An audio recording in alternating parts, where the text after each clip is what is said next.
Creo que por esta plataforma no se puede, donde sí se puede es por Meet, por Zoom. Por No me acuerdo Zoom. cómo se llama.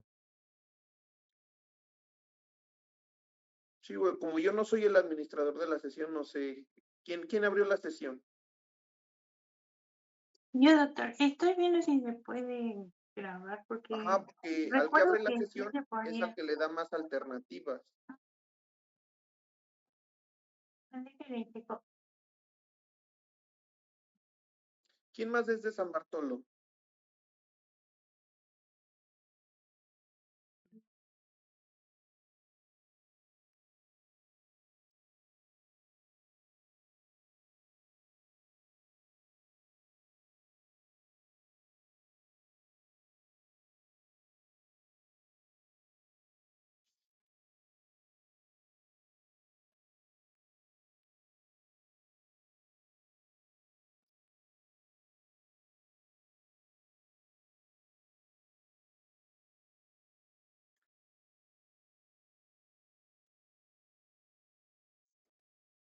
¿Cuántos estamos en la sesión?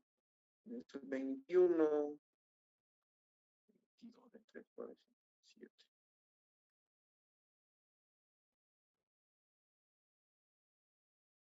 Solamente sería Luis, José Luis, creo que los que no se podrían conectar. José Luis, como vive en las juntas y se fue parte Ah, del cableado y de los postes, con él falla mucho ah, ahorita la luz porque estaba provisional nada más y igual se llevó toda parte del cable del internet. Esa es la situación que hay con José Luis y con Luna, pues ahí sí, no sé cómo esté en Huehuetla ahí con ella. sí, porque Luna era la que era de Huehuetla.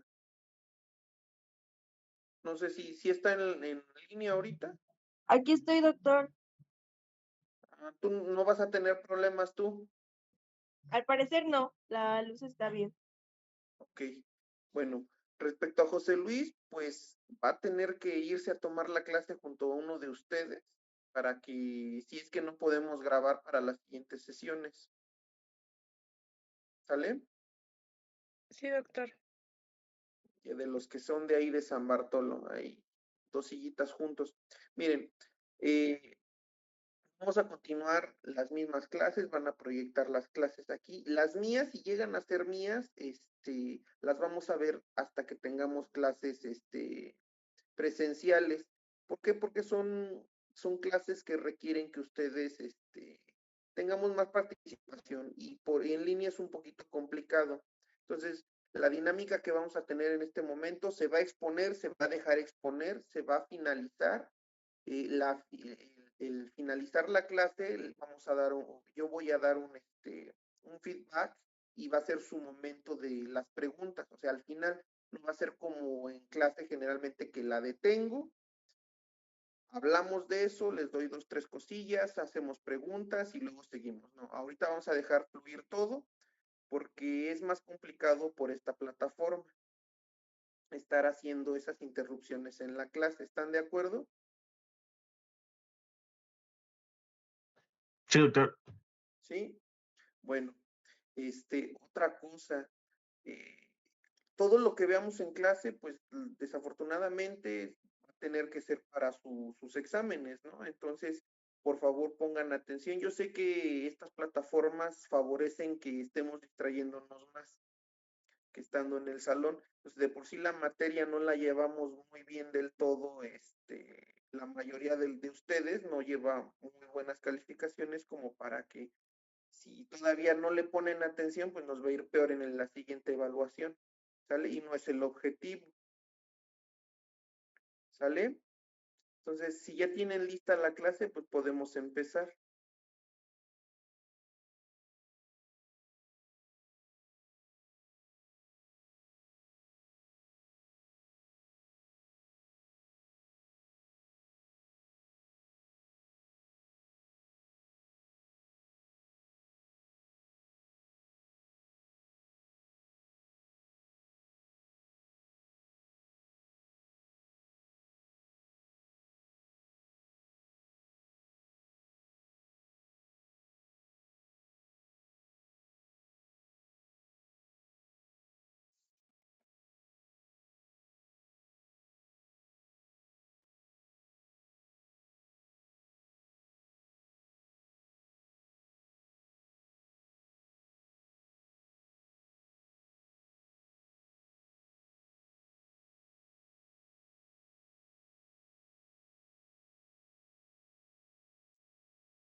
Buenas tardes, doctor y compañeros. A nosotros nos tocó exponer sobre técnicas de monitorización. Y pues, como ya sabe, doctor, el equipo está conformado por Araceli, Carvajal y Soto, Yamilet y su servidora Sandra. Bueno, como pues introducción, pues dice que tradicionalmente la base de la práctica anestésica ha sido la monitorización y el examen clínico continuo del paciente. Y también pues dice que los equipos automáticos de esta monitorización van a otorgarle al anestesiólogo pues la capacidad de adquirir información clínica pues de manera más rápida y de lo que pueden obtener las pues técnicas manuales. Yo lo puse así, que la anestesia es segura pero también va a ser un equilibrio delicado, que pues va a ser muy importante el vigilar, identificar y actuar. Esto va a ayudar a que pues el médico esté en constante vigilación y pues así le ayude a identificar cuando haya un cambio fisiológico dentro de la anestesia y pueda actuar a tiempo y resolverla de una manera pues efectiva. Y mencionaba que el término pues significaba que era advertir, recordar o acusar.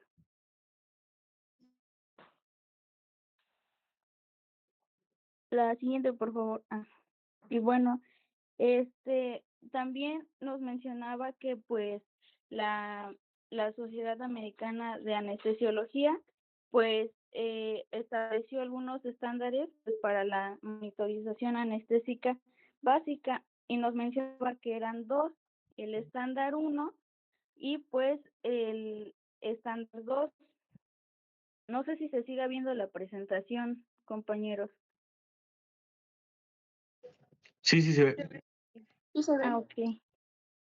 Bueno, en la de estándar 1 nos mencionaba que requería de un personal calificado que esté presente en el quirófano durante la anestesia, ya sea general, regional y atención anestésica monitorizada, pues con el fin de vigilar al paciente de manera continua y pues poder modificar el cuidado anestésico con base pues a las observaciones clínicas y respuestas que tenga el paciente pues que vayan a causar la cirugía y también así como el tratamiento farmacológico. Y dentro del estándar 2 pues nos mencionaba que se iba a enfocar en la valoración continua de la oxigenación, ventilación, circulación y temperatura del paciente. Más adelante les voy a ir mencionando algunos puntos que pues hacen hincapié de este estándar 2. Y bueno, como ya les había mencionado que pues iba a estar enfocado en algunos puntos, pues nos mencionaba que se tenía que hacer uso de un analizador de oxígeno, inspirado con una alarma de límite de concentración baja durante la anestesia general, también una valoración cuantitativa de la oxigenación sanguínea durante cualquier acto anestésico, asegurar continuamente la adecuada ventilación mediante algunas técnicas diagnósticas físicas durante la anestesia. Esto pues se debe de realizar, como ya había dicho, de manera continua. Y también pues se sugiere la monitorización cuantitativa del volumen corriente pulmonar y la capnografía, que más adelante mi compañera pues se los va a explicar. También pues cuando se administra anestesia regional o local, pues también debe de valorarse que haya una ventilación adecuada mediante signos clínicos cualitativos. Y durante una sedación moderada o profunda, pues la ventilación se debe valorar mediante monitorización continua de los signos clínicos, además de vigilar por la presencia del dióxido de carbono expirado, a menos de que pues lo impida el tipo de paciente o el procedimiento o el equipo. También pues para garantizar la colocación correcta del tubo endotraqueal o de una máscara laringea, pues se requiere pues la valoración clínica. Y también pues cuando se usa un ventilador mecánico, pues debe utilizarse un dispositivo que pueda detectar la desconexión de cualquier parte del circuito respiratorio. Otro punto también, pues era la calidad de la circulación, como ya les había dicho, se debe vigilar mediante la visualización continua del electrocardiograma, la medición de la presión arterial y así como de la frecuencia cardíaca, al menos cada 5 minutos para revisarlos. Y durante toda anestesia, pues debe contarse con una forma de mantener la monitorización continua de la temperatura del paciente. Más adelante se les va mencionando cada una de estas técnicas. Eso es lo que ya les había mencionado. Y ya. Bueno, ahora vamos a seguir con la primera técnica, que sería la monitorización de la concentración inspirada de oxígeno. Pues aquí vamos a tener en cuenta la FiO2, que es la fracción inspirada de oxígeno, que es al 21%, porque pues esta nos va a permitir asegurar que pues el paciente reciba la cantidad adecuada de oxígeno durante la anestesia. Igual en el libro mencionaba estos 3 tipos principales de analizadores de oxígeno. Primero tenemos a los de oxígeno paramagnéticos, que estos iban a detectar los cambios de presión generados por la atracción del oxígeno hacia campos magnéticos. La segunda es de celdas galvánicas, que esta va a medir una corriente eléctrica producida por una reacción química al contacto con el oxígeno. Y los últimos son los polarográficos, que aquí el oxígeno va a atravesar una membrana y va a generar una corriente proporcional a su concentración. Se usan en máquinas anestésicas y analizadores de gases sanguíneos. La siguiente. En el uso apropiado de interpretación, vamos a tener que los sensores de oxígeno se van a colocar en el extremo inspiratorio del circuito anestésico, pues para evitar errores y mezclas hipóxicas. Estos deben ser calibrados diariamente, pues ya calibrados diariamente, y tienen que responder con rapidez. Mencionaba leí en una parte que estos sensores duran aproximadamente 1 año, pero esto ya va a ir dependiendo de cómo el anestesiólogo los calibre. La siguiente. En indicaciones tenemos que, pues, esto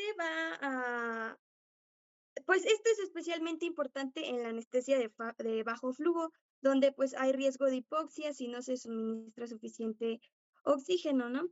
Y en las contraindicaciones como tal, pues no existen. Sin embargo, medir esto de la FiO2 no garantiza una oxigenación arterial adecuada, por lo que también pues debe vigilarse la saturación arterial y pues el color del paciente. La siguiente. Vamos a tener otra monitorización, que es la oximetría de pulso. Aquí, esta oximetría de pulso pues es un método no invasivo y continuo que mide pues la saturación de oxígeno de la hemoglobina y la frecuencia del pulso. Esta funciona basándose en cómo la hemoglobina absorbe la luz según su grado de oxigenación. Va a utilizar 2 longitudes de onda, que es la roja y la infrarroja. La roja va a tener 660 nanómetros y la infrarroja de 940 nanómetros. Esta va a aplicar el principio de la ley de Beer-Lambert, que esta relaciona la cantidad de luz absorbida con la concentración de oxígeno en la sangre. La siguiente. En el uso apropiado de interpretación tenemos que el oxímetro diferencia la señal arterial pulsátil de otras señales, como las venosas o de tejidos, mediante un análisis pletimosgráfico, que quiere decir que es una técnica de medir los cambios de volumen en una parte del cuerpo. La siguiente. Vamos a tener factores que van a afectar la oximetría, por ejemplo, el esmalte de uñas. Leí que pues va a interferir mucho en la luz, ya que el esmalte de uñas, especialmente pues los colores así que son como oscuros, como el negro, azul, no sé, pues estos pueden bloquear o alterar el paso de esta luz a través pues del dedo. Igual vamos a tener la de luz ambiental, que pues el oxímetro pues está diseñado pues para detectar cambios sutiles en la absorción de luz, causados por el flujo sanguíneo pulsante. Entonces, la luz va a interferir en el sensor del oxímetro, pues dificultando la detención de su propia señal de luz. Y en la hipotermia, vamos a tener que, pues la hipotermia causa vasoconstricción, ¿no? Que es el estrechamiento de los vasos sanguíneos, lo que va a resultar una mala circulación periférica. Entonces va a haber un flujo sanguíneo reducido y entonces el oxímetro de pulso pues va a depender de este flujo sanguíneo y pues va a tener pues una señal insuficiente, ¿no? Porque pues va a haber una mala perfusión. La siguiente. En indicaciones como tal, pues es muy fundamental. Los oxímetros de pulsos pues no son invasivos y se monitorizan de forma continua y se calibran por sí solos. La siguiente.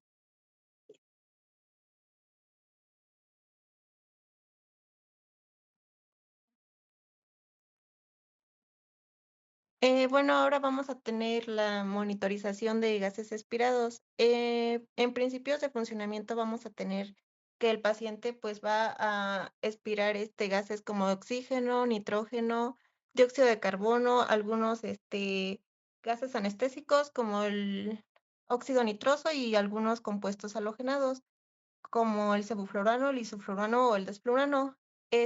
Los anestesiólogos han buscado durante mucho tiempo medir la composición de los gases expirados de manera no invasiva y en tiempo real. Bueno, en este apartado tenemos que estas mediciones van a aportarnos información vital sobre pues, la condición respiratoria de nuestro paciente. Los primeros detectores de gases se basaban en el cambio de la estancia de tiras de hule expuestas al gas circulante. Los métodos posteriores utilizaron la dispersión de Raman y la espectrometría de masas múltiples, perdón. Estos dos ya cabe mencionar que no se utiliza ya en la práctica clínica. En cambio, pues fue implementado uno nuevo, que es la espectrofotometría de absorción infrarroja. Este es el que se utiliza pues actualmente en la práctica clínica.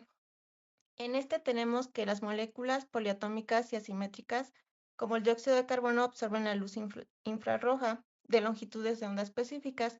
El libro nos marcaba un ejemplo que es el dióxido de carbono. Como podemos observar en la imagen, se puede ver de que absorbe una longitud de onda de 4.3 micras, que podemos ver que está como de color rojo. Y pues también nos marcaba el óxido nitroso que se puede encontrar ahí. La luz infrarroja en esta longitud de onda atraviesa una mezcla de gas hasta llegar a un detector infrarrojo. A medida que aumenta la concentración de dióxido de carbono, la intensidad de la luz que llega al detector disminuye.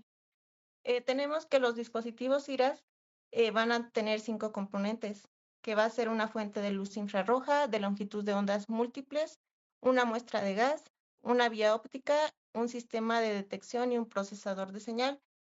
Tenemos que tener en cuenta que en los quirófanos se van a encontrar, puede detectar el dióxido de carbono y el óxido nitroso y también algunos anestésicos inhalados. Los dispositivos que se utilizaban anteriormente utilizaban un elemento eléctrico caliente para generar luz infrarroja. Estos generaban como que muchas ondas y por eso fueron suplantados por estos. Y estos dispositivos hacen de que pues no gasten tanta energía eléctrica y sean pues menos pesados.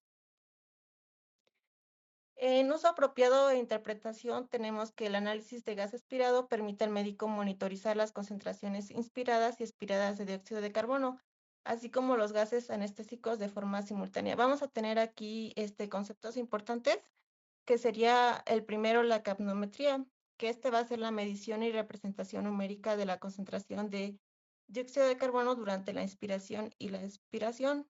Y otro concepto es la capnografía, que esta va a ser una representación continua de la concentración del dióxido de carbono frente el tiempo muestreada en las vías respiratorias del paciente durante la ventilación. Y aquí les quise poner un ejemplo de cómo se tendría que ver, pues, normal. Parece como un elefante que está como que se lo está comiendo como que una boa. Y bueno, les voy a explicar que el capnograma se divide en 4 fases, en AB, BC, CD y D y E. Así es como se tendría que ver pues de manera normal del dióxido de carbono. En la fase primera va a ser la AB, que va a ser va a representar el momento al final de la expiración. Aquí vamos a tener de que no se va a, bueno, se ve así como que la pendiente como si fuera horizontal, porque aquí va a carecer de dióxido de carbono. Esta pues va a representar básicamente el espacio muerto anatómico, que recordemos que es el volumen de aire en las vías respiratorias de conducción. Es el momento en donde entra el oxígeno y pues no llega a los alvéolos donde no hace el intercambio, entonces pues va a carecer de dióxido de carbono, entonces por eso se ve la pendiente así. Después vamos a tener el punto B y C.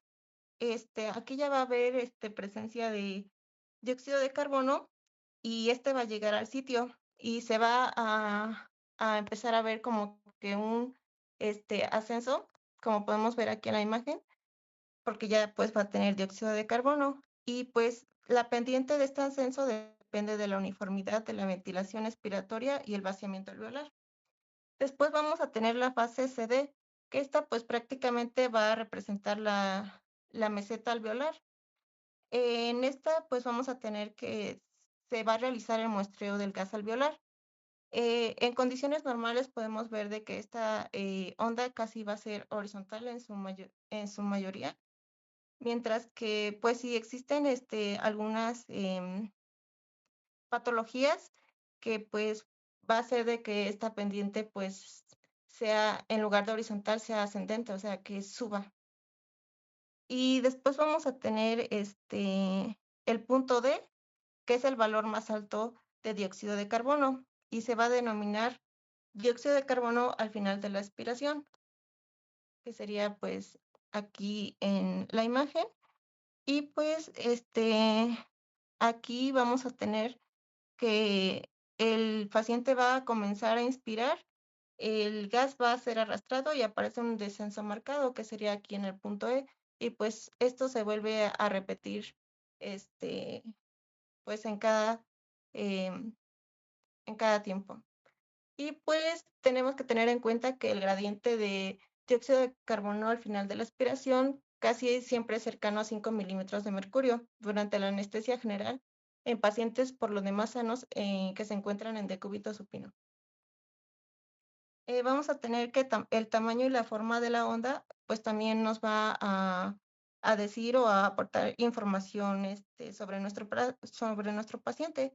Un ritmo lento de ascenso de la segunda fase, que sería la ABC, nos va a indicar que va a haber una enfermedad, como puede ser el EPOC, o también pues nos ponía un ejemplo del libro sobre el asma, en donde vamos a tener que va a haber una diferencia entre la ventilación y la perfusión alveolar.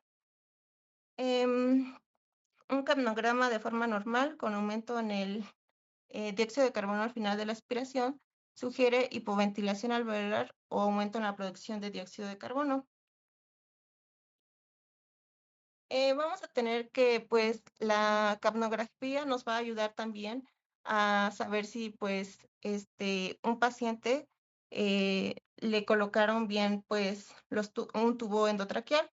Entonces, vamos a tener que la presencia de dióxido de carbono al final de la aspiración estable en 3 respiraciones sucesivas indica que el tubo, pues, está bien puesto, que no está en el esófago. Una onda continua estable de dióxido de carbono asegura la presencia de ventilación alveolar, pero no indica necesariamente que la cánula endotraqueal esté bien situada en la tráquea.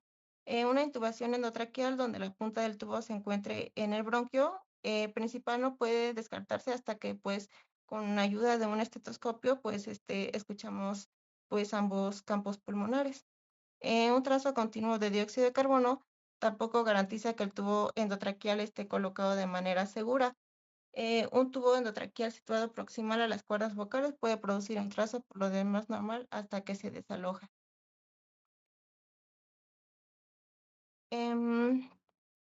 Vamos a tener que una caída súbita de dióxido de carbono hasta casi cero, seguida por la ausencia de una onda de dióxido de carbono, anuncia un problema potencialmente mortal, que podría revelar una mala ubicación del tubo endotraqueal, ya sea que se encuentre en la faringe o en el esófago, y también pues va a, a, a que haya una hipotensión y cuando hay una caída súbita del dióxido de carbono al final de la aspiración, es indispensable verificar con rapidez que haya ventilación pulmonar e identificar los factores fisiológicos y mecánicos que pudieran explicar el dióxido de carbono al final de la aspiración de cero, porque pues esto es un problema pues muy grave y pues que puede hacer de que nuestro paciente pues desature. Aquí les puse algunos ejemplos de cómo se ven algunas capnografías, en cómo se tendría que ver normal, cuando están extubados, una obstrucción de la vía aérea. Podemos ver que pues tienen diferentes formas. Mm, Tenemos que los descensos súbitos de dióxido de carbono al final de la aspiración a menudo se relacionan con alteración del funcionamiento cardiopulmonar. Las reducciones graduales de dióxido de carbono reflejan generalmente disminuciones en la presión alveolar del dióxido de carbono que ocurren cuando hay un desequilibrio entre la ventilación y la tasa metabólica. Se puede esperar incrementos en el dióxido de carbono al final de la aspiración cuando la producción de dióxido de carbono excede la ventilación, como en caso de hipertermia o cuando hay una fuente exógena del dióxido de carbono. Además, cuando las ondas capnográficas no regresan a cero durante la inspiración, indican que hay una reinhalación de dióxido de carbono. En interpretación de las concentraciones inspiradas y expiradas del gas anestésico, tenemos que con una velocidad de flujo alto del gas fresco, la concentración del anestésico inhalado dentro de un sistema respiratorio circular se aproximará a la concentración ajustada en el vaporizador. Sin embargo, la velocidad alta del flujo del gas fresco conduce al desperdicio del anestésico. Aquí les puse una tablita donde hay factores que pueden cambiar el dióxido de carbono. En aumentos del dióxido de carbono al final de la aspiración, tenemos que puede haber aumentos en la tasa metabólica como hipertermia, alguna infección, hipertermia maligna, escalofrío, hipotiroidismo y elementos que cambian la eliminación de dióxido de carbono, hipoventilación y reingreso del expirado. Y si hay un descenso, en va a haber lo contrario, que es hipertermia, hipertiroidismo, hiperventilación, hipoperfusión y embolia pulmonar.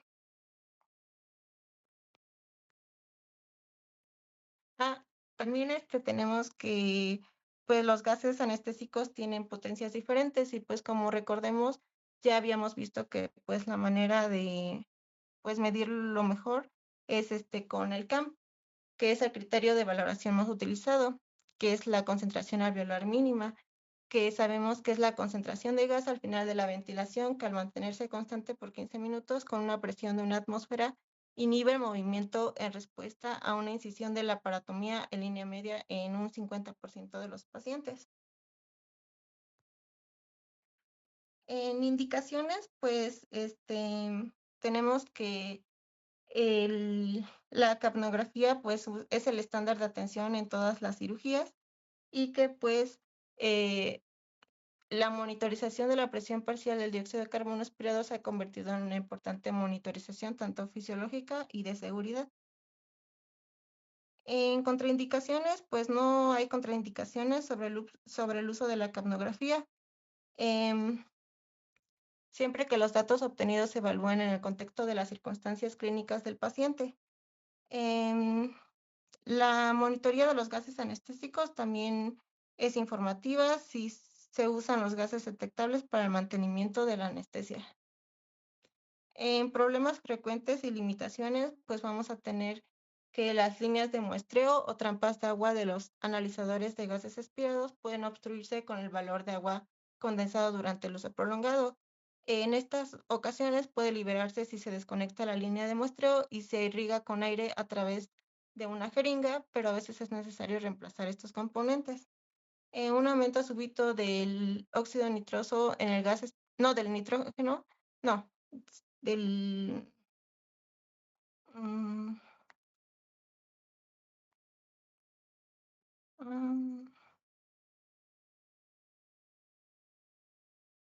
mm, no recuerdo.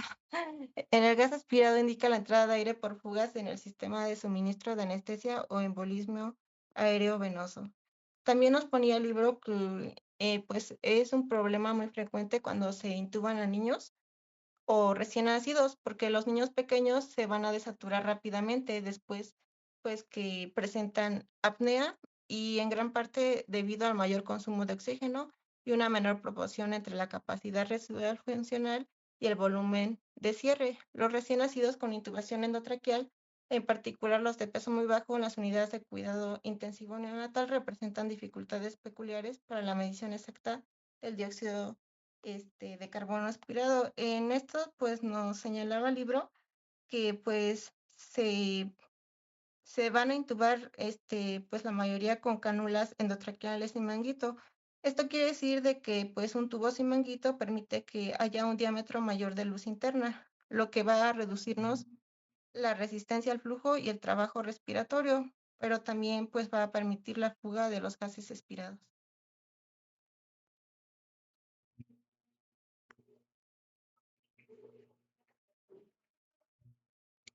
Bueno, y después vamos a hablar sobre la monitorización invasiva de la presión arterial, que este va a ser un método que nos permite saber los cambios con mayor precisión y de manera continua.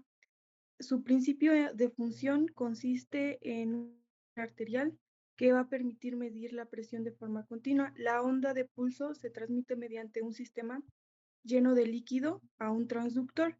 Este transductor va a tener la función de convertir el impulso mecánico que está generando la presión o el pulso arterial del paciente a un impulso eléctrico que posteriormente va a poder ser leído en el monitor.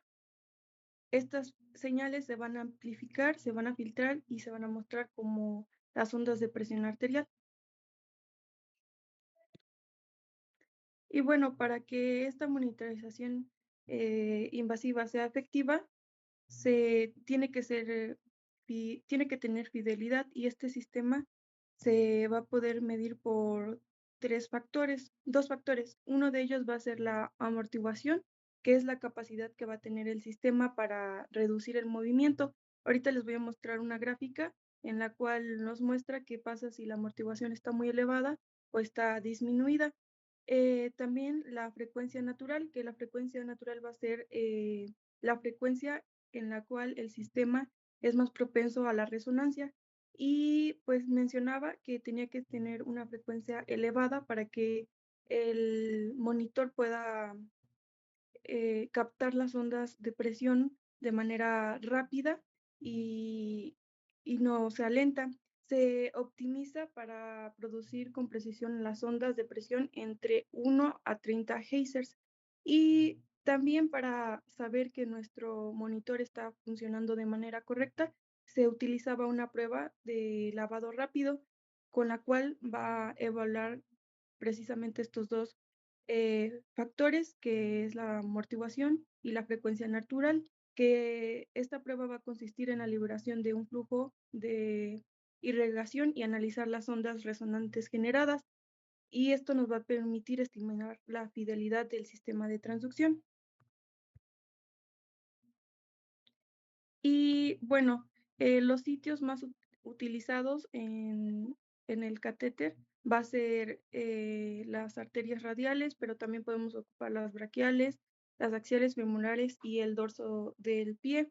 Su técnica puede ser por punción directa, que mencionaba que era solo colocando la aguja con el catéter y cuando diera retorno se introducía el catéter. El método de Selgin, que mencionaba que era un método donde se introducía la aguja y ya que se estaba dentro de la arteria, se metía o se introducía un alambre guía, el cual nos va a ayudar a que meter el catéter, y también mencionaba que era el método más seguro, y el método de transficción con retiro, que era introducir la aguja y el catéter y después retirarlo poco a poco hasta que nos dé retorno. Y mencionaba que la arteria radial era la más usada por su accesibilidad y su flujo colateral, que uno de los test que se ocupaban para corroborar que tuviéramos un flujo colateral correcto era el test de Allen.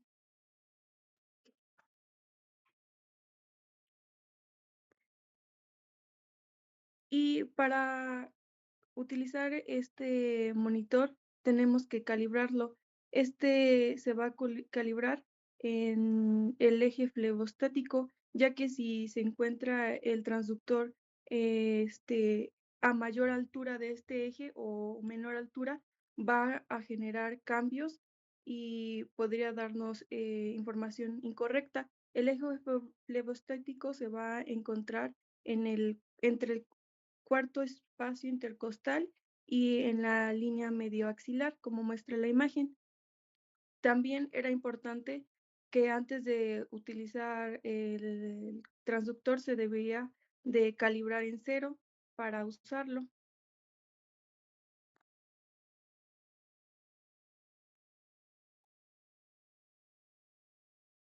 Bueno, en su interpretación y errores frecuentes tenemos que las variaciones de la presión deben correlacionarse con el estado clínico. Esto quiere decir que si vemos que el paciente se encuentra con signos correctos y el monitor nos está mencionando que tiene un cambio muy elevado, pues tenemos que darnos cuenta que el monitor esté colocado de una manera correcta, porque si no podríamos eh, pues introducir algún medicamento y esto ya sería un error. Entre los errores más comunes sería la posición del transductor, también que se presenten torceduras o burbujas en el sistema. En las complicaciones del catéter vamos a tener que se pueden presentar hematomas, trombosis, daños en nervios o isquemia local, como se muestra en la primera imagen, es el caso de hematomas y en la siguiente imagen podemos ver la isquemia del dedo del paciente. El flujo radial puede alterarse temporalmente después de quitar un catéter, pero este debe de normalizarse entre 30 a 70 días. Y también mencionaba que usar catéteres pequeños y flexibles nos va a disminuir el riesgo. La monitorización invasiva tiene ciertas indicaciones para poner el catéter arterial y una de ellas va a ser en pacientes que presenten cambios rápidos o extremos en la presión arterial, también en pacientes con enfermedades cardíacas o neurológicas graves, en procedimientos con riesgo de respiración o hemodinámicos, también en pacientes con necesidades de análisis frecuentes de gases arteriales o alteraciones metabólicas, ya que se va a poder utilizar para tomar las muestras.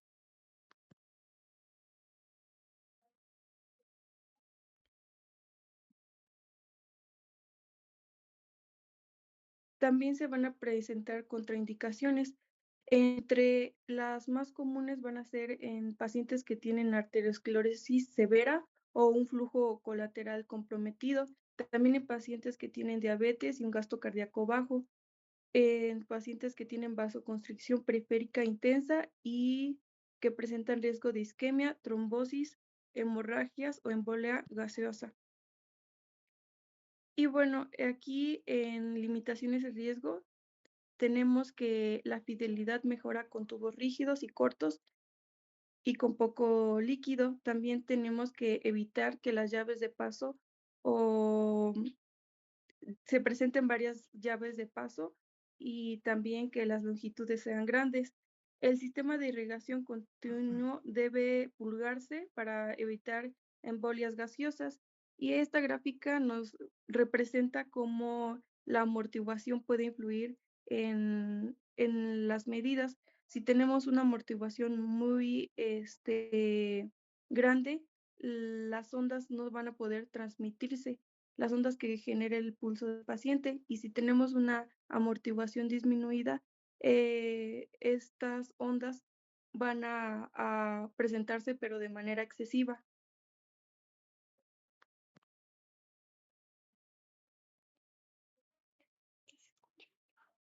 Y bueno, dentro de la monitorización intermitente no invasiva de la presión arterial sistémica, pues nos mencionaba que el método más sencillo para medir pues la presión arterial era mediante la palpación del retorno del pulso arterial mientras se desinfla un manguito de oclusión más proximal. Aquí nos decía sobre los sonidos de Korokov, que iba a permitir calcular la presión arterial sistólica, así como la diastólica, y estos sonidos se iban a producir por el flujo turbulento dentro de una arteria. Esto pues va a estar dado por una deformación mecánica con el manguito de la presión arterial. Nos mencionaba que la presión arterial sistólica iba a estar definida pues por la aparición del primer sonido y la desaparición del sonido, o como que un tono más amortiguado va a indicar la presión arterial diastólica. Ahí les puse la fórmula con la que se va a sacar pues la presión arterial media. La siguiente, por favor.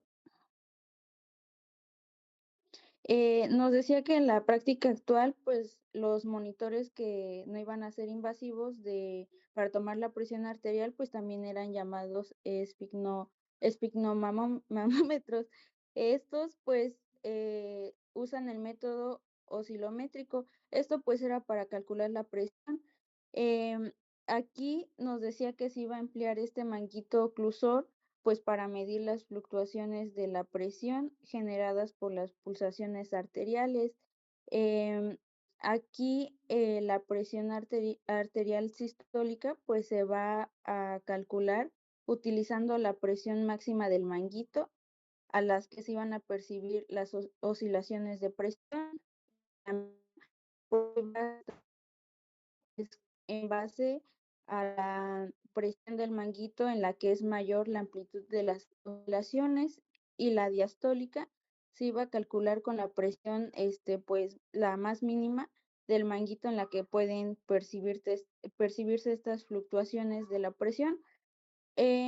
También la siguiente, no, antes, les puse esa imagen que venía en el libro, donde nos decía que para poder saber la presión sistólica, pues también nos mencionaba que pues iba a variar también en el tamaño del manguito, y iba pues a ser posible usar este método de la oscilometría. También pues nos decía que en la figura que está ahí, pues la técnica que se hacía era inflar pues el manguito con una rapidez hasta una presión que iba a ser la inicial, que esta iba a ser iba a ser una presión mayor a la normal, una presión sistólica mayor a la normal. Por ejemplo, si es 120, aquí nos muestra que se inflaba hasta el 180, y hasta donde llega ahí el 180, pues iba a estar una estabilización, y al soltar el manguito, pues iba a ir bajando, y ahí nos muestra donde está el periodo de la hemorragia, y pues ahí se iba a mostrar dónde iba a marcar el primer sonido, o bueno, la primer línea que iba a ser la presión sistólica, y conforme iba pasando, iba a ir disminuyendo, y ahí se iba a aparecer la presión media. Y ya conforme va pasando más, que se va desinflando, pues ya va a marcar la presión diastólica, y pues eso es lo que va a ir marcando en esta imagen.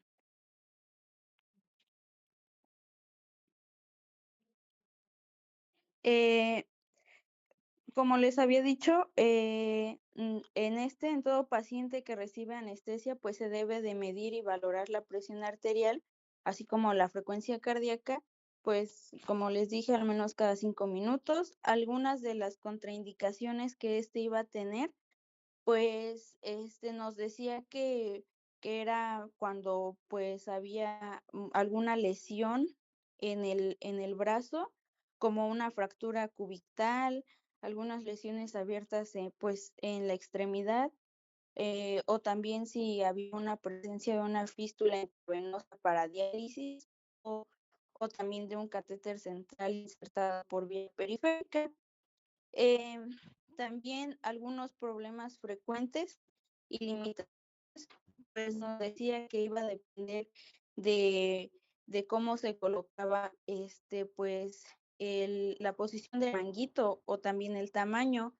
Nos mencionaba que pues debía de cubrir aproximadamente un 40% de la circunferencia pues del brazo, y pues también iba a depender muchísimo dentro de pues de cómo se hacía eh, la técnica, ¿no? Dentro del ritmo de la desinflación de pues el manguito.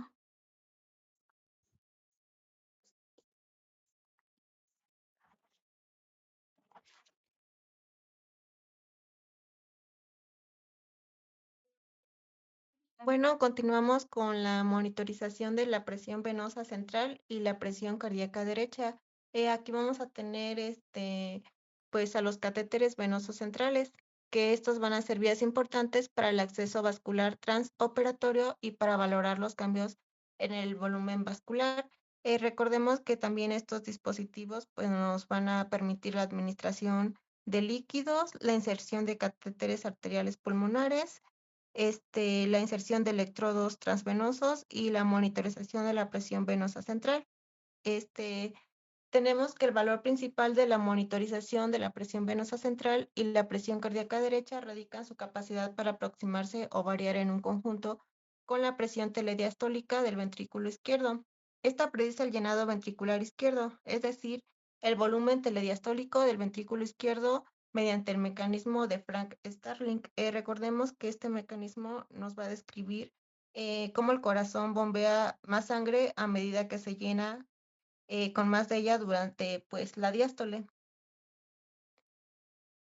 Aquí vamos a tener una imagen en donde pues nos va a explicar sobre la progresión de las presiones de la presión venosa central hasta la presión telediastólica del ventrículo izquierdo. Tenemos que pues la presión venosa central pues es la más fácil de medir porque no se requiere que ninguna parte del catéter se localice dentro del corazón. Esta línea que vemos aquí es el catéter que pues está en la arteria pulmonar. Em, los catéteres arteriales pulmonares pueden separar el comportamiento del lado derecho del corazón, el parénquima pulmonar y el lado izquierdo del corazón. Tenemos que tener en cuenta que el gasto del ventrículo derecho y del ventrículo izquierdo deben ser casi iguales.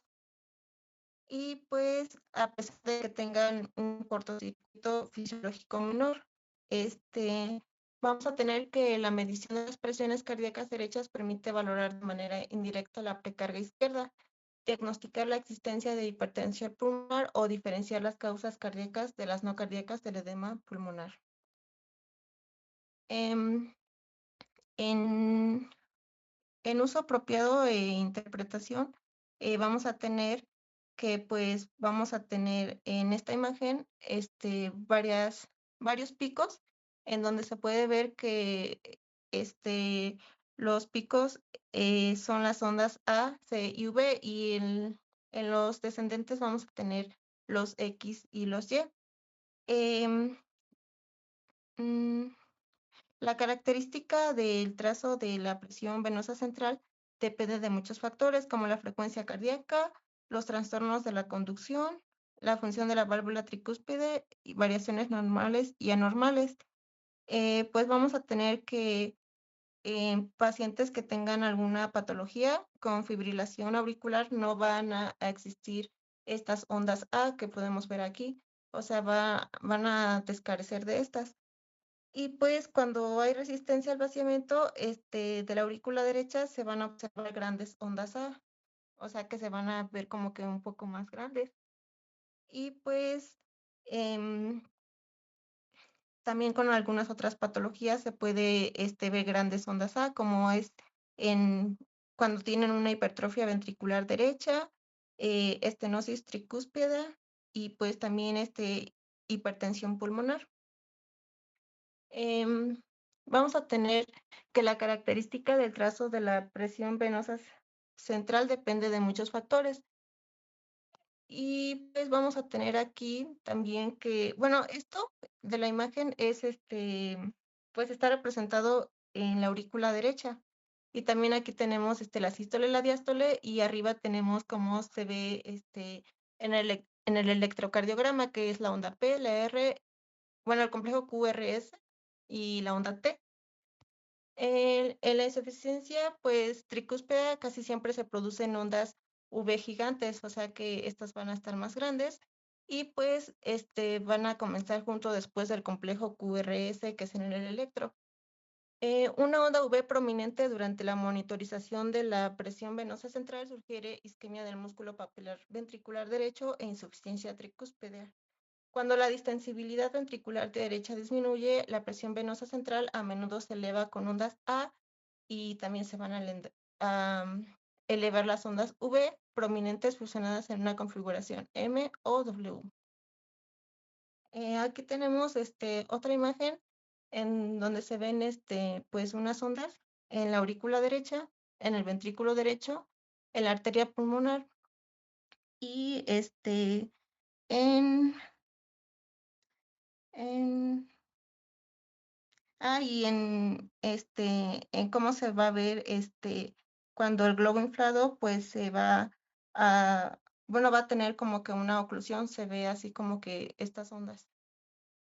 Esta imagen muestra las ondas de presión translúcidas observadas mientras el catéter flota a la posición de oclusión. Por lo general, el catéter se coloca bajo observación de las ondas de presión conforme flota desde la posición de la presión venosa central por las cavidades derechas del corazón hacia la arteria pulmonar. Vamos a tener aquí que los aumentos de la presión alveolar, los descensos de la perfusión y los cambios en la posición del paciente pueden convertir áreas de la zona 3, que sería en la arteria pulmonar, en los alvéolos y en la vena pulmonar. Pueden convertir áreas de zona 3 en áreas de zona 2 o 1. En indicaciones, pues vamos a tener que la presión venosa central se relaciona bien con la precarga ventricular derecha, por lo que proporciona un medio directo para valorar el estado volumétrico de un paciente. La monitorización de la presión venosa central puede indicarse en casos en los que se anticipan cambios rápidos o grandes en el volumen intravascular. Vamos a tener que el acceso venoso central va a estar indicado como vía de administración de fármacos vasoactivos, cuando igual está indicado alguna nutrición parenteral, soluciones electrolíticas, acceso vascular prolongado, colocación de un marcapasos. Tenemos que la información que aportan los CAP puede ser muy valiosa en el tratamiento de los pacientes con hipertensión pulmonar grave y para ayudar a distinguir el choque cardiogénico del no cardiogénico. En contraindicaciones, pues tenemos que pues la obstrucción de la válvula mitral por estenosis mitral, mixoma mitral o por un coágulo puede impedir que la presión auricular izquierda refleje la presión telediastólica del ventrículo izquierdo. Vamos a tener aquí que pues algunos problemas que puede haber es de que pues surja una embolia gaseosa al momento pues de ponerlo y pues igual vamos a tener la inserción de la aguja en estructuras adyacentes puede derivar en la punción accidental de arterias cercanas. Esto puede ocasionar una hemorragia, una neuropatía y un neumotórax. Lo más que resaltaba el libro que pues puede ser más peligroso es de que al momento pues de colocarlo haya una rotura de la arteria pulmonar. En problemas frecuentes y limitaciones, pues tenemos que las alternativas a la vena yugular interna incluyen las venas yugular externas, subclavia, antecubital y femoral. Lo que más utilizan para la colocación de un catéter venoso central es la vena yugular interna. Esta puede ser mejor en pacientes con coagulopatías, en los que la hemorragia en el sitio subclavio puede ser más difícil de detener, o en pacientes con lesión pulmonar aguda, en los que el riesgo de neumotórax es mayor. Cuando se compara la técnica subclavia con el femoral, el decremento informado sobre el riesgo de infección favorece la subclavia. La punción accidental de la arteria carótida es un problema potencial en cualquiera de los dos lados. Aquí también les puse una tabla sobre algunos efectos adversos relacionados con la monitorización de la arteria pulmonar, que pues nos marca las principales complicaciones y pues cuánto es la incidencia en porcentaje. Las venas femorales subclavia y yugular interna se usan para el acceso venoso central en lactantes y en niños, y la vena femoral puede ser el sitio de elección para el acceso venoso central en pacientes pediátricos graves, como la colocación de un catéter arterial femoral. El uso de la guía ecográfica para colocar un catéter venoso femoral en niños reduce el riesgo de lesión vascular iatrogénica. El libro también marcaba que pues podíamos utilizar una ecografía pues para que no haya ningún pues problema al momento de colocarlo, porque pues es muy frecuente que al momento de colocarlo pues surjan algunos problemas.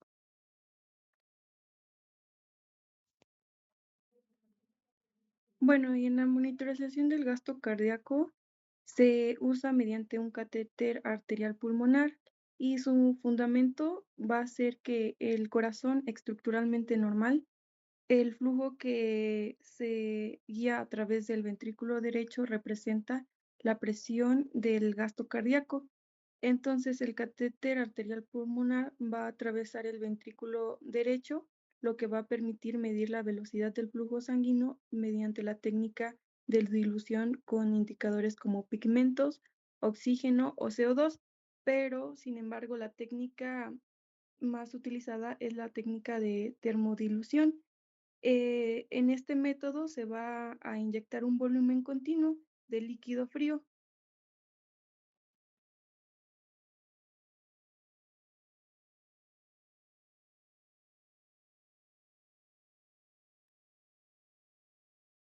La siguiente, por favor.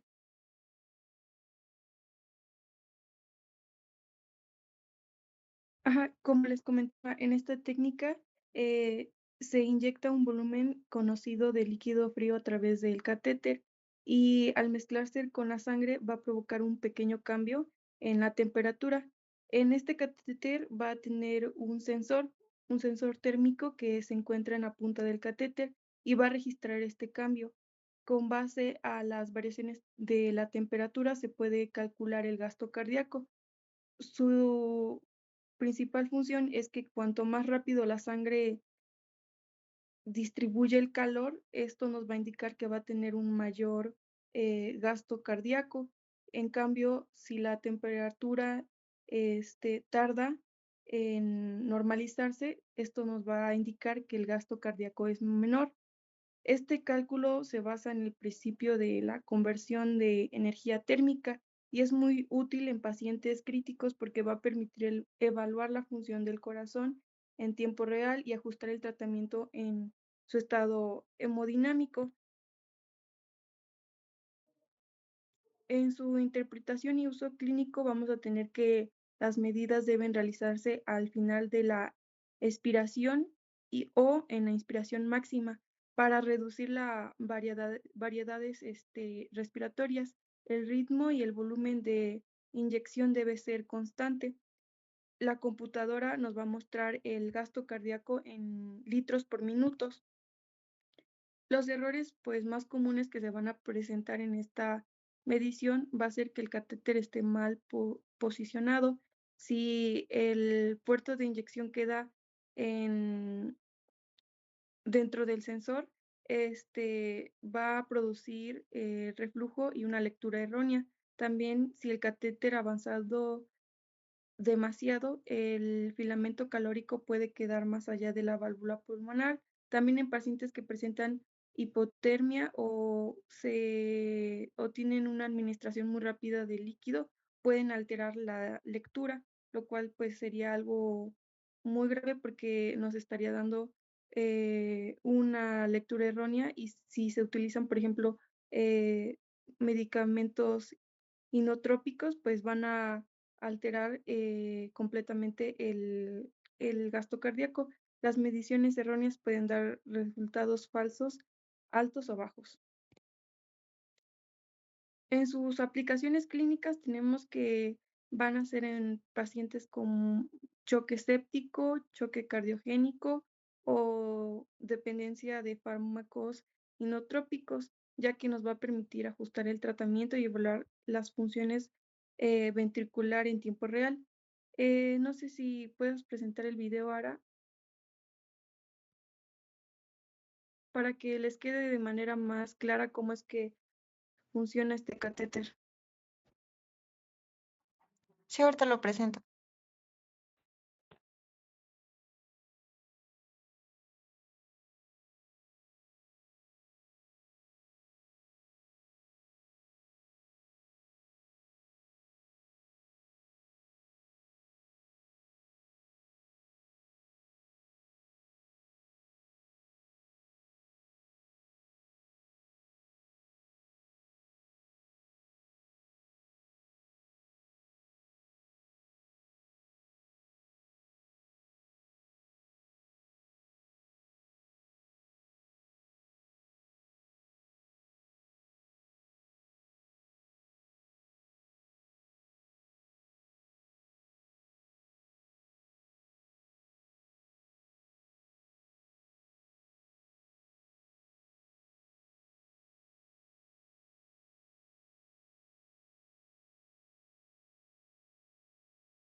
Creo que no se escucha. Mejor se los comparto al grupo, compañeros, y lo ven.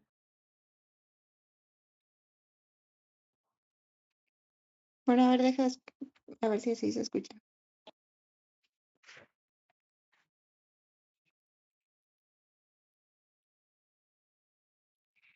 ¿Se escucha o no se escucha? No.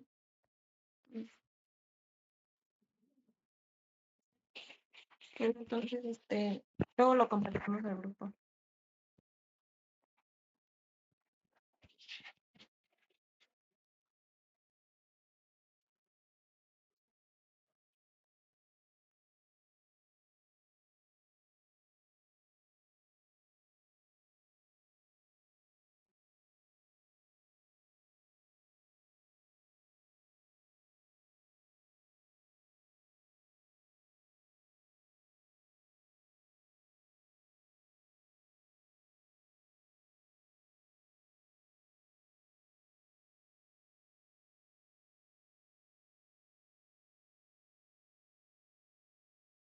Creo ya por la siguiente hora. Bueno, ahora vamos a ir con la monitorización del gasto cardíaco por análisis de la forma de la onda arterial. Primero vamos a tener en cuenta que es el gasto cardíaco, pues va a representar la cantidad de sangre que el corazón bombea por minuto. Tradicionalmente, pues se mide con el catéter de arteria pulmonar, pero como ya lo habían mencionado, este método es invasivo y con riesgos, por lo que se ha desarrollado técnicas menos invasivas como la que estamos viendo ahora. Pues ahora se mide la presión arterial de forma continua, ya sea con pues un catéter arterial, que pues es la pequeña sonda colocada en una arteria, normalmente pues va normalmente radial o femoral, o con un sensor no invasivo, que es como un manguito que se pone en el dedo. Y aquí pues la máquina va a analizar las variaciones u ondas de esta presión arterial. Cada vez que el corazón late genera una onda de presión, que es como la subida y bajada que vemos en un monitor. Y pues estas fluctuaciones contienen información sobre cuánta sangre sale del corazón en cada latido. A esto pues se le conoce como volumen sistólico. Y pues a partir del volumen sistólico y de la frecuencia cardíaca, el sistema calcula automáticamente el gasto cardíaco. O sea, su fórmula básica pues es gasto cardíaco igual a volumen sistólico por frecuencia cardíaca. La siguiente, por favor.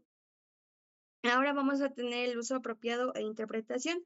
Pues en los monitores del gasto cardíaco por análisis de la onda arterial se conectan a un catéter arterial, igual que cuando se mide la presión arterial invasiva. Pues este catéter está conectado a una bolsa de solución presurizada para que la línea no se tape y a un transductor que convierte la presión en una señal eléctrica. Pues normalmente, pues un catéter arterial se conecta a un sensor piezoeléctrico que manda la señal al monitor de anestesia. Pero en este caso, el sensor va a tener dos salidas eléctricas, que una va a ir al monitor de anestesia, en donde vemos la presión arterial normal, y la otra va al monitor de gasto cardíaco. Así, ambos monitores reciben la misma señal de presión sin interferir entre sí. En su calibración, pues igual que siempre, pues se debe ajustar a cero. Ajustar a cero, pues el catéter, es decir, calibrarlo para que la presión atmosférica sea el punto de referencia.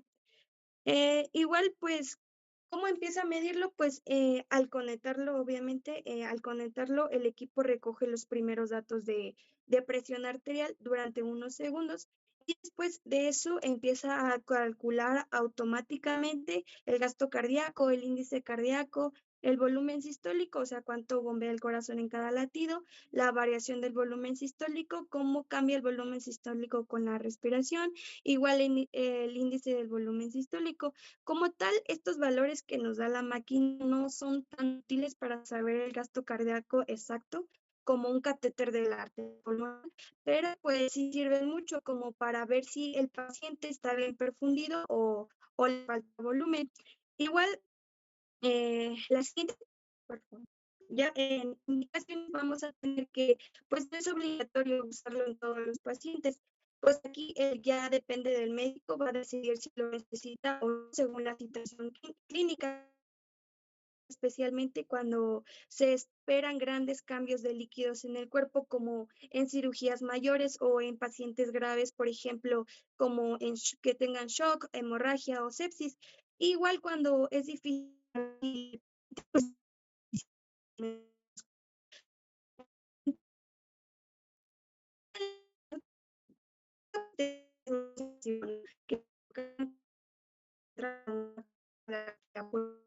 en las contraindicaciones tenemos que son las mismas que para colocar un catéter arterial, por ejemplo, cuando el paciente no tiene buena circulación colateral en la extremidad donde se colocará el catéter, por riesgo de isquemia o necrosis del tejido, o pues igual cuando hay trastornos de coagulación, infección local o lesiones vasculares.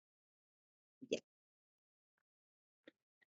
Bueno, y después vamos a tener la monitorización de la temperatura corporal. Este va a tener mucha importancia en, en su monitorización, ya que nos va a permitir evaluar cómo se está comportando el paciente. Su principio de función es que el calor se genera por el metabolismo celular.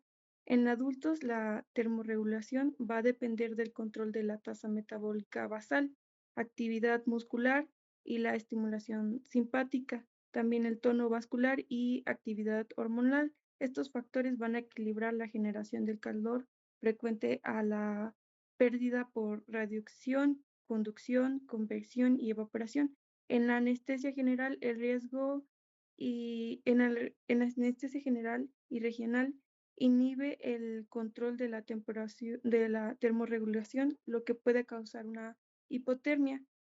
Y bueno, en los mecanismos de pérdida de calor mencionados, pues en la radiación va a ser por la emisión de rayos infrarrojos desde objetos con temperatura superior al cero absoluto. También en la conducción va a ser la transferencia de calor por un contacto directo con objetos. En la conversión, pues es la transferencia de calor al aire que circula junto al cuerpo, y la evaporación, que va a ser ya la pérdida de calor al evaporarse con agua.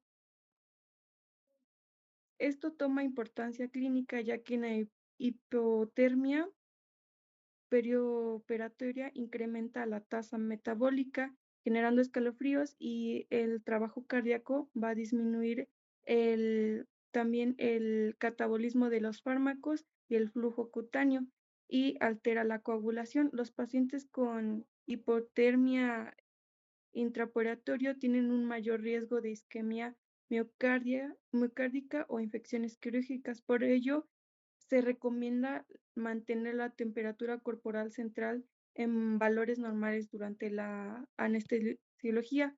Para ello, existe una fórmula que consiste en medir la temperatura media, que va a ser igual a 0.85 por la temperatura central más 0.15 por la temperatura cutánea, para saber cómo se encuentra el paciente de manera general.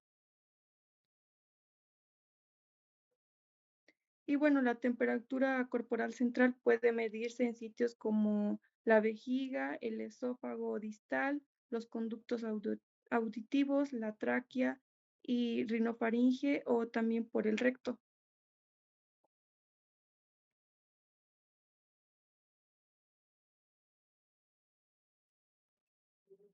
Y pues bueno, otra de las técnicas de monitorización pues nos mencionaba sobre las señales electroencefalográficas procesadas, que pues estas llegó a ganar aceptación como una forma pues para calcular una profundidad anestésica. Nos mencionaba que solo iban a ser como que dos, los monitores más usuales, que iban a ser el BIS y el SETline. Pues estas nos mencionaban que pues posterior a limpiar la frente pues del paciente se iba a aplicar un conjunto de pequeños sensores adhesivos eléctricos de un solo uso. Estos pues iban a permitir que el dispositivo pues detectara la actividad electroencefalográfica en los lóbulos frontales del cerebro.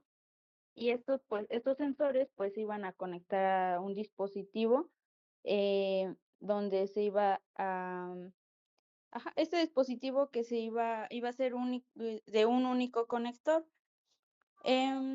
Aquí nos mencionaba algunos de los algunas medidas estadísticas pues de los monitores electroencefalográficos que mencionaba la de la frecuencia de cruce de cero, que pues iba a ser una estimación de la frecuencia del electroencefalograma, que esta iba a ser obtenida pues mediante el cálculo de veces que el voltaje electroencefalográfico va a cruzar el nivel del voltaje cero por segundo.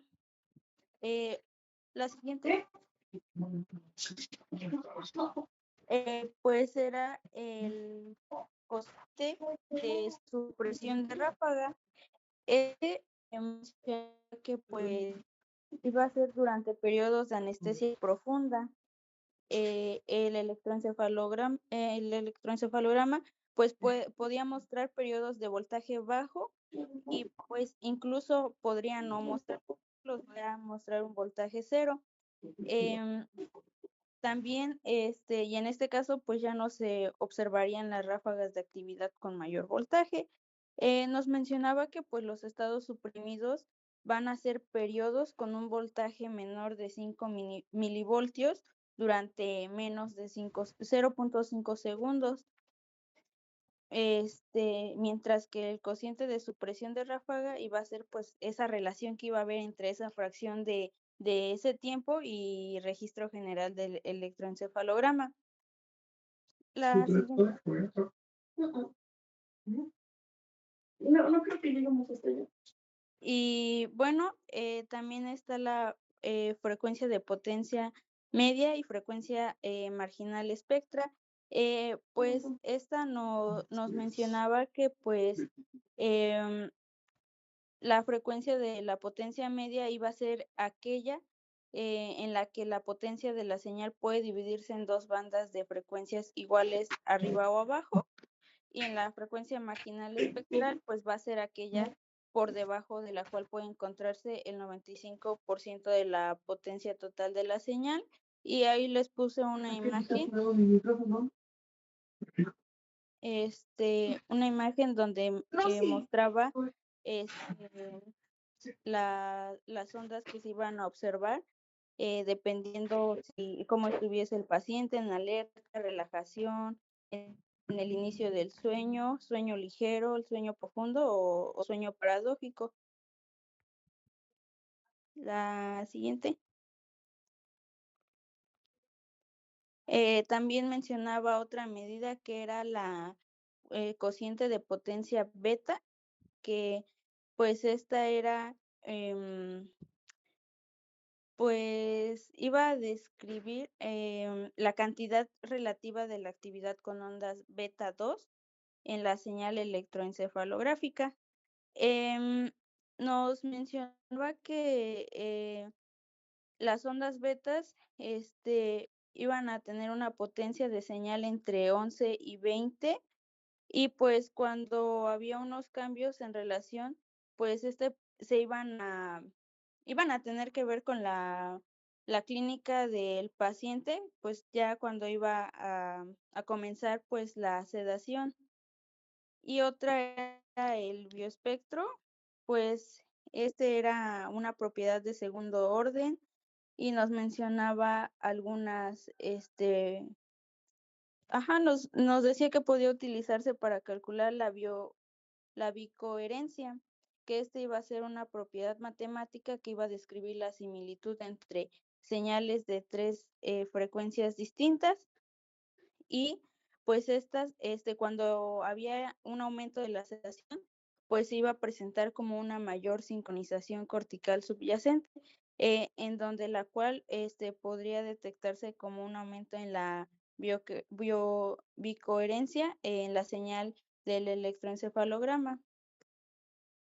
Dentro de su uso, de su uso apropiado y de su interpretación, pues también nos mencionaba que cuando había un valor de 0, pues nos decía que iba a significar que iba a haber una ausencia de cualquier actividad eléctrica, y cuando había un valor de 100, pues iba a corresponder cuando pues el paciente estuviera despierto y en alerta.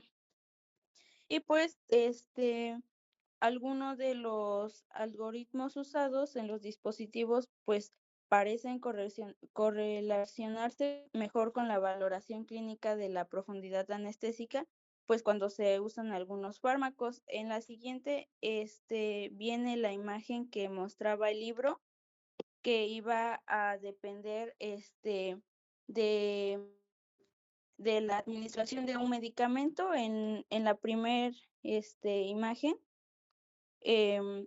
se mostraba cuando el paciente se encontraba despierto y con una concentración de propofol muy baja, y pues entonces ahí las ondas pues se veían de esa manera, y del otro lado pues ya iba a mostrarlas de cuando había una sedación ligera, eh, eh, la de abajo una sedación profunda, y cuando había una anestesia profunda. Entonces ahí se ve las ondas van a ir cambiando de forma dependiendo en cómo se encuentre el paciente, que pues como podemos observar en una anestesia profunda ya se van a observar como que más frecuentes las ondas. La siguiente.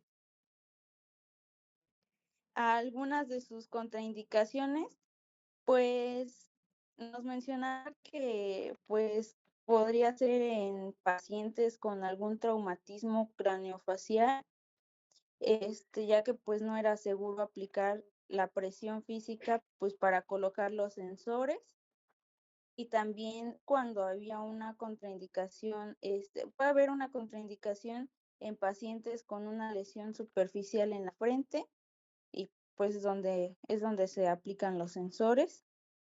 Y también, pues nos mencionaba que alguna de las contraindicaciones podría ser que cuando se encuentra el paciente en decúbito prono por un tiempo prolongado. Pues aquí nos decía que pues sí, que como el paciente iba a estar como que presionando esos sensores, como que iba a alterar las ondas que llegase a presentar en el electroencefalograma.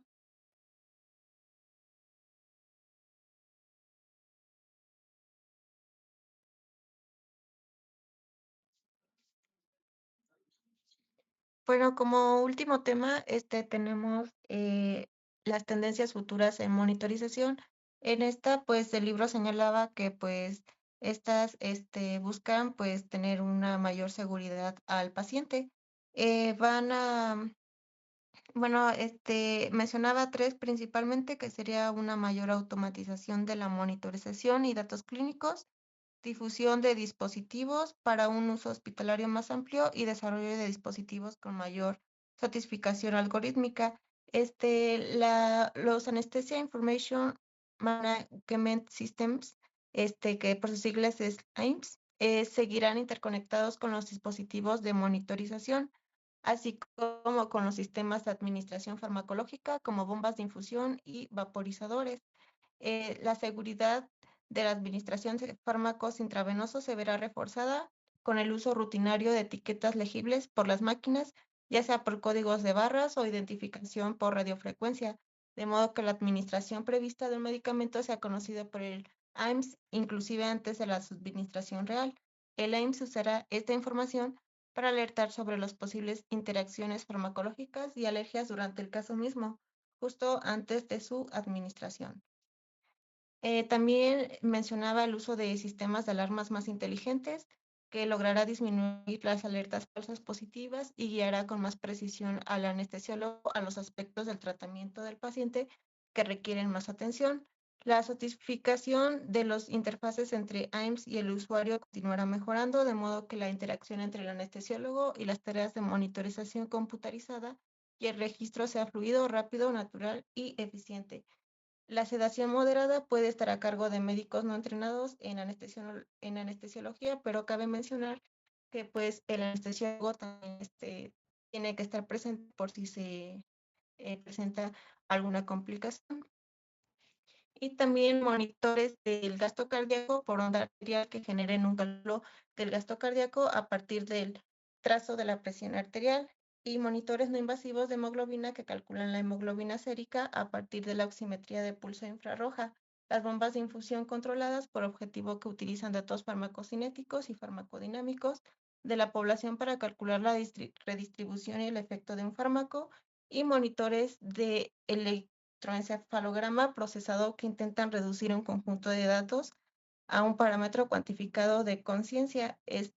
Bueno, tenemos que pues estos sí serían de gran utilidad y pues mayormente en pacientes pues que se presenten en un estado grave, pero pues igual no sabemos con claridad que pues estos nos digan o sea algo erróneo lo que pueda calcular. Y pues eso sería todo. Muchas gracias. Bueno, ¿tienen dudas?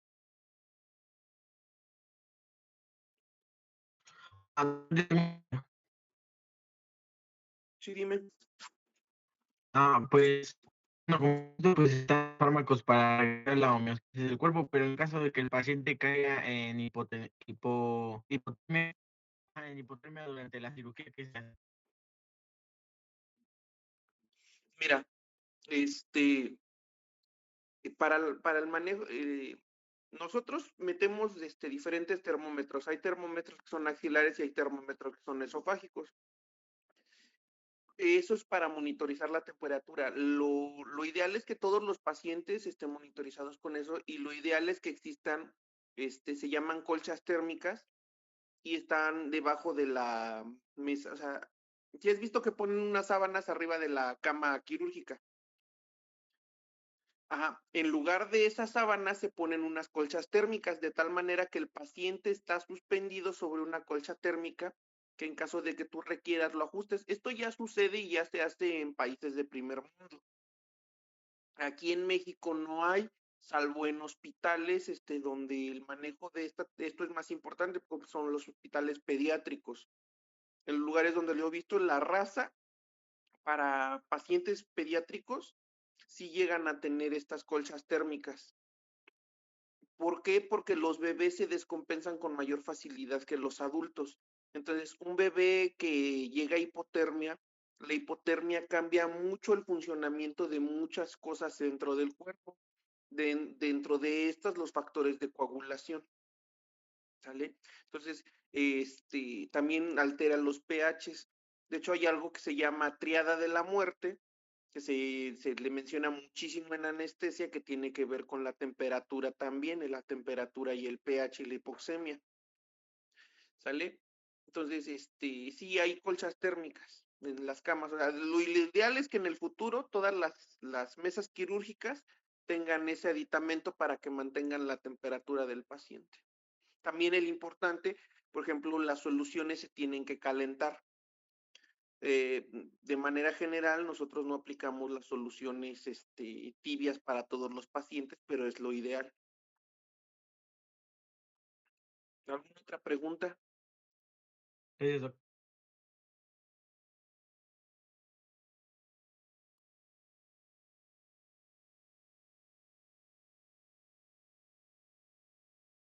¿No? ¿Ninguna otra duda? Sí, yo, doctor. Bueno, Sí, al dime. contrario a la hipotermia, o sea, ¿sí puede llegar a pasar lo de la hipertermia maligna o es raro por con lo que sea, las preguntas que se hacen antes? Mira, la hipertermia maligna es una patología muy rara que está asociada de manera genética a una alteración. Sí se llega a presentar, pero cuando se llega a presentar, el tratamiento es un medicamento específico que se llama dantrolene. No se trata con medidas térmicas. ¿Sale? Ahora, si hablamos de una fiebre o una hipertermia por otras situaciones, porque hay por otras, por ejemplo, la respuesta metabólica al trauma lo deberán de estar viendo en cirugía, pero puede en trastornos de mucha lesión sobre un tejido muscular, puede llegarse a presentar hipertermia por la liberación de todos estos factores proinflamatorios. Esto puede llegar a suceder durante una cirugía, sí, pero esto sí se maneja ya sea con paracetamol, metamisol, estas situaciones. Además, hay medicamentos que disminuyen esto, por ejemplo, el propofol se ha demostrado en cirugía de trauma que tiene mejoría en esto. Como el propofol su medio es oleoso, ciertas sustancias se adhieren a su estructura y como que se liberan más paulatinamente y el golpe no es tan fuerte. Pero de manera general, la hipertermia maligna se trata con dantrolene. Eso es pregunta de examen nacional, tanto para ENARM como de examen de consejo de anestesiología.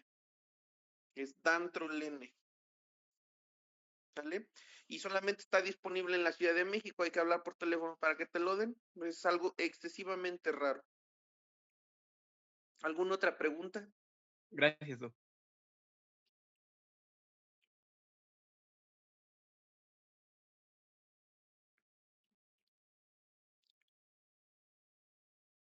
Si no tienen más dudas, para pasar una especie de resumen para que asentar el tema.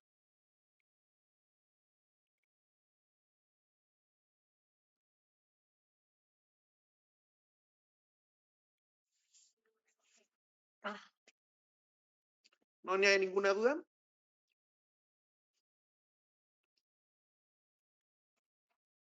Bueno, pues pasamos al resumen final. La monitorización es completamente indispensable, pero no toda la monitorización aplica para todos los pacientes. ¿Qué significa esto? Hay una mínima que es indispensable. Vamos a tener que monitorizar la pulsioximetría, la presión arterial y la temperatura. ¿Sale? No todos los pacientes necesitan aportación complementaria de oxígeno, aunque la norma oficial mexicana de la anestesiología nos habla de que todos los pacientes sometidos a procedimientos quirúrgicos requieren un aporte suplementario. Eso dice la norma oficial mexicana en la anestesiología en México. ¿Qué nos dice esto? Que por lo menos, aunque sea anestesia regional, debemos de poner puntas nasales con un aporte suplementario de oxígeno, que hablamos de 2 litros por minuto, 1 litro por minuto. La realidad es que la concentración de la fracción inspirada de oxígeno pasa del 21 al 25 o al 26%, no es algo significativo, ¿sale? Les estoy diciendo qué dice la norma oficial mexicana, pero la experiencia nos dice que en estos pacientes manejados con anestesia regional no necesitamos aportación complementaria de oxígeno siempre y cuando no tengamos al paciente sedado, ¿sale? Eso es diferente. Si ya lo sedamos, pues ya vamos a necesitar un poquito más de aporte para mantener la oxigenación adecuada. Ahora, a partir de aquí, que sería lo mínimo indispensable, dependiendo la técnica quirúrgica que nosotros vamos a estar ocupando y nuestra técnica anestésica, nosotros requerimos de mayor monitorización. ¿A qué venimos con esto? Cirugías cardíacas, cirugías muy grandes o pacientes con patología cardíaca, requerimos de una medición de la presión de presiones del corazón, ¿sale? Un catéter para medir la presión venosa central, es lo que hablaban. Aparte de eso, hay un catéter para medir los volúmenes y las presiones arteriales, que va por el otro sistema, no entra por la vena, sino por la arteria. Esto tiene que ver con procedimientos muy específicos, ¿sale? No es para todos los pacientes, no le vamos a poner una cesárea, un catéter venoso central, a menos de que sea una paciente cardiópata con alteraciones importantes donde nosotros requeríamos monitorizar eso. Por eso les repito, tiene que individualizarse a partir del paciente, a partir del procedimiento anestésico y a partir del procedimiento quirúrgico. ¿Sale? Todos los pacientes podrían llegar a necesitarlo dependiendo de las características de este paciente. Pacientes con enfermedades cardíacas sí requerimos monitorizarlo. Obviamente son enfermedades cardíacas que ya no estén compensadas. Nosotros necesitamos, por ejemplo, un ecocardiograma que nos hable de la fracción de eyección y por arriba del 70%, nosotros no necesitamos nada extra. Por debajo de esto, sí nosotros empezaríamos a pensar en otras situaciones, ¿sale? Pero les repito, esto ya es individualizado y ya tiene que ver con más situaciones. Ahora, el neuromonitoreo. El neuromonitoreo es importante para anestesias generales, porque independientemente de si es TIVA o si es abajeste de halogenados, hay estudios recientes y artículos que nos hablan de que la profundidad anestésica tiene que ver con la lesión neurológica. ¿A qué me refiero? Si nosotros profundizamos más allá de lo adecuado una anestesia, podemos llegar a presentar lesión en nuestras neuronas. Bueno, no en las nuestras, sino en las del paciente. ¿Sale? Entonces, es importante por eso mantener un nivel de profundidad anestésica, ni que te excedas, ni que te falte. Ahora, si te falta, te vas a estar peleando con el paciente que se va a estar despertando, va a estar percibiendo el dolor y va a estar produciendo asincronías con el ventilador, ¿sale? Esto te va a suceder, pero si profundizas más, puede llegar a ocasionar lesión neurológica. Esto es algo que se está estudiando recientemente y anteriormente se manejaba relacionado con lo que se llama TIVA. ¿Por qué? Porque la TIVA requería de neuromonitoreo para mantener unas perfusiones adecuadas, porque es en el momento. No es como los halogenados que le abres al gas y pues ahí vamos viendo, ¿no? Entonces, la TIVA requiere un poquito más de titulación y se empezó a ver esto, pero sí ya se descubrió que no importa qué anestesia le des, necesitas neuromonitorización para no excederte, ¿sale? Siempre y cuando sea anestesia general. Ahora, ¿qué otras hay? Hay para lo del flujo cardíaco, hay ecocardiogramas transesofágicos. Se mete un ultrasonido transesofágico y es así como se miden ciertas presiones cardíacas y ciertos volúmenes. Esto también es transquirúrgico. También hay termómetros transesofágicos. No le van a meter un termómetro transesofágico a cualquier persona, ¿están de acuerdo? O sea, no le vamos a poner a la cesárea el transesofágico. O sea, sí, no, tampoco. Entonces, es importante que nos demos cuenta de esto, que cuál es lo mínimo indispensable. Ahora, la capnografía. Este es algo importante. La capnografía es completamente obligatorio, de acuerdo a la normativa en México. Todos los quirófanos deben de contar con capnografía y la capnografía se mide en todos los pacientes sometidos a anestesia general. La medición de las cantidades de CO2 es súper importante porque ya está bien estudiado que el disminuir, o sea, barrer el CO2 o excedernos CO2 durante la anestesia conlleva lesión, edema cerebral, ¿sale? Entonces es bien importante esta situación. Para eso se lleva a cabo, para proteger a nuestros pacientes. Va a haber otra monitorización como la pulsioximetría que nos va a hablar de que nos está faltando aporte de oxígeno en el cuerpo, ¿no? Ya sea que no está bien intubado el paciente, está dejando de respirar en caso de que sea una sedación, o estamos haciendo una mala mezcla de los gases. Afortunadamente ya con los gases actuales es muy complicado que eso sea la causa. Antes cuando estaba el óxido nitroso, pues sí llegábamos a tener hipoxias. Ahorita afortunadamente ya no es la causa de eso, pero sí nos puede hablar, por ejemplo, de que el tubo se tapó o a veces de que el tubo se nos desconectó. Todas las alarmas de la máquina nos pueden decir algo, igual las curvas, pero pues si no contamos con ella o no le estamos poniendo atención, el pulsioxímetro también nos puede dar una idea. ¿Alguna otra pregunta que tengan hasta ahorita? ¿No?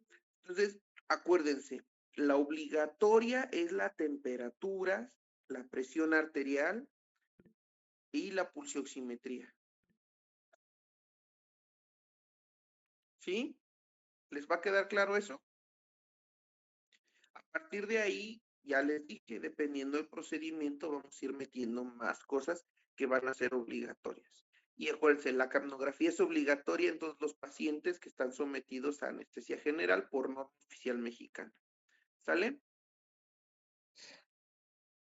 ¿Dudas, preguntas? Creo que este es un tema sencillo, ¿no? Doc, disculpe, yo tengo una duda. Sí, dime. Mencionó que pulsometría, oximetría y temperatura, ¿no? Son lo básico Y en la todos los... presión arterial. Y la presión arterial. ¿Hay algún Ujú. manejo diferente en niños o en ancianos? O sea, ¿esto es para todos parejo? O por Esto es ejemplo... lo mínimo que debe de haber en ok. cualquier paciente. Lo mínimo. ¿Sale? Te repito, a partir de aquí, dependiendo el paciente específico, no es lo Ajá. mismo tener, por ejemplo, no es lo mismo tener un abuelito cardiópata, epocoso, que tener un abuelito de esos que tenemos en San Bartolo, 70 años, ella anda en chinga con su animal trabajando la tierra. O sea, no es lo mismo. Esos señores están más curtidos que ustedes. La verdad, no es lo mismo. Y tampoco es lo mismo tener un niño obeso con alteraciones o malformaciones congénitas o algún síndrome que un niño sano. ¿Sale? No es igual. Entonces, acuérdense, la pulsioximetría, la presión arterial y la temperatura son lo mínimo para todos los pacientes. Todos los pacientes. A partir de ahí es importante que se acuerden que dependiendo de cada paciente y de la cirugía que les vayamos a hacer, va requiriendo más cosas, ¿sale? Ok, Doc, sí, gracias. ¿Alguna otra pregunta?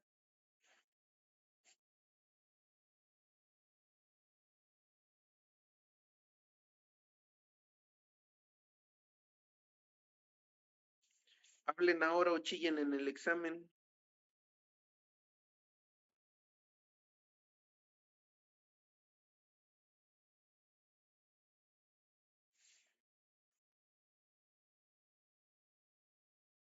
Doc, el neuromonitoreo, ¿para qué había mencionado?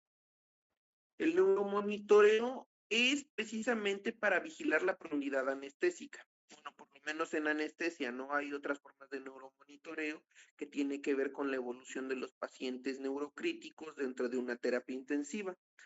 Pero en anestesia nos habla o nosotros lo medimos para la profundidad anestésica. Por ejemplo, la TIVA, anestesia total endovenosa o endovenosa, como le quieran decir, necesita forzosamente el neuromonitoreo para que ustedes mantengan al paciente dentro del plano anestésico adecuado, ¿sale? Por lo que les explico, ¿sale? Ustedes no quieren que el paciente se esté moviendo durante la cirugía, se acuerde, sienta dolor, pero tampoco quieren que presente lesiones nerviosas a nivel cerebral, ¿están de acuerdo?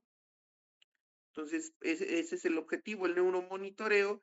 Hay unos simplificados que se llaman ondas biespectrales que se mide, y ya en base a los valores que tiene, nosotros lo vamos manejando, subimos o aumentamos la dosis que está en infusión para mantenerlo dentro de nuestros deseos terapéuticos. Esto también depende de la anestesia. Por ejemplo, si ustedes van a hacer un procedimiento que no duele o que manejaron con anestesia combinada, ¿sí saben qué es anestesia combinada? No, ¿verdad? La anestesia combinada es cuando ocupamos dos o más técnicas anestésicas al mismo tiempo. ¿Qué quiere decir esto? Imagínense que nosotros vamos a hacer una cirugía abdominal, pero aparte aparte lo bloqueamos, le damos un bloqueo neuroaxial y además de eso lo intubamos. Eso se llamaría anestesia combinada. Sería lo mismo, por ejemplo, si damos un bloqueo de plexo y además lo intubamos. ¿Sale?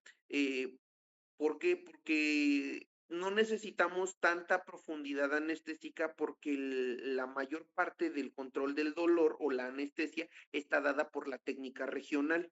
Entonces, realmente la anestesia general solamente es para que aguanten la mascarilla laringea o el tubo endotraqueal. Básicamente es para eso, lo demás no le va a doler. Entonces, es importante, por ejemplo, en este caso, pues así manejamos otros niveles de neuromonitoreo, pero es para eso, para ver la profundidad anestésica. ¿Sale?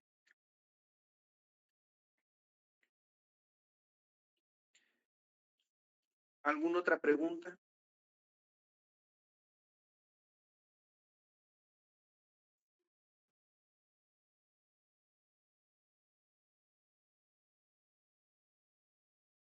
¿No? Oh, sí, sí, sí. Bueno, si ya no tienen más preguntas, nos vemos la siguiente clase. Si tienen alguna otra situación que quieran abordar, pues nos mandan un mensajito al grupo y la jefa del grupo que me la haga llegar, ¿sale? ¿Algo más que quieran platicar que no tenga que ver con la clase?